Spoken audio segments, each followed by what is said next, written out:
তো এদিকে দিদির বিয়ের জন্য প্যান্ডেলের কাজ চলছে।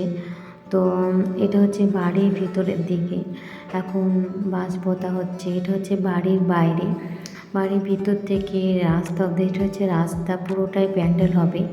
তারপরে এবার তোমাদেরকে নিয়ে যাচ্ছি খাওয়া দাওয়ার জায়গা। এখানে এই সামনেটা হবে স্টলের জন্য জায়গা করা হয়েছে, এখানে কিছুটা স্টল বসবে।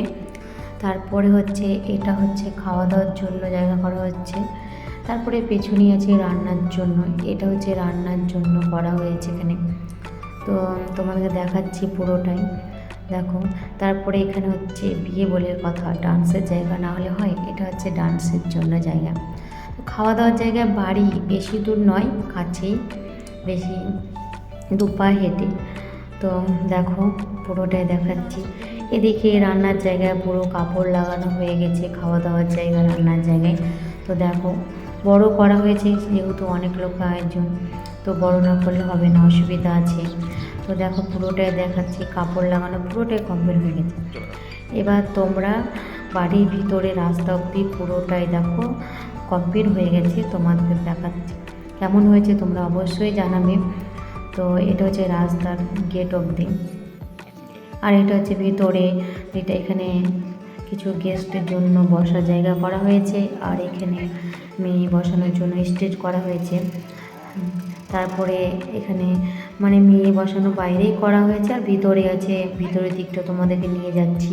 ভিতরের দিকটা আছে তোমার, এদিকে দেখতে পাচ্ছ ঝাড়বাতি লাগানো হয়েছে, পুরোটাই কমপ্লিট হয়ে গেছে। এখন এখানে হয়েছে মেহেন্দির জন্য জায়গা, গায়ে হলুদের জন্য, আর এখানে হচ্ছে ছাদনা ধরা, এটা হচ্ছে আসল।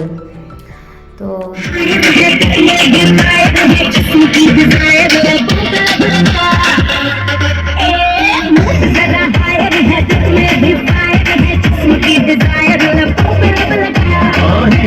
এটা হচ্ছে বাড়ির পেছনে লাইটিং।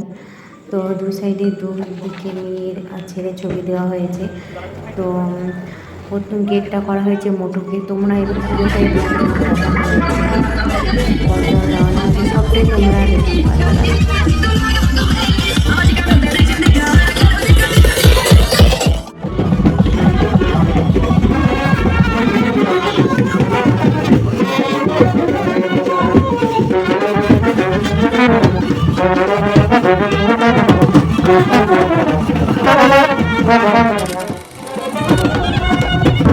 কত স্বপ্ন জমানো এ চোখের পাতায়, শুধু যে তোমায় ঘিরে, ও গো তোমার সাথে নিয়ে দেখবো দুজনে সেই স্বপ্নকে নতুন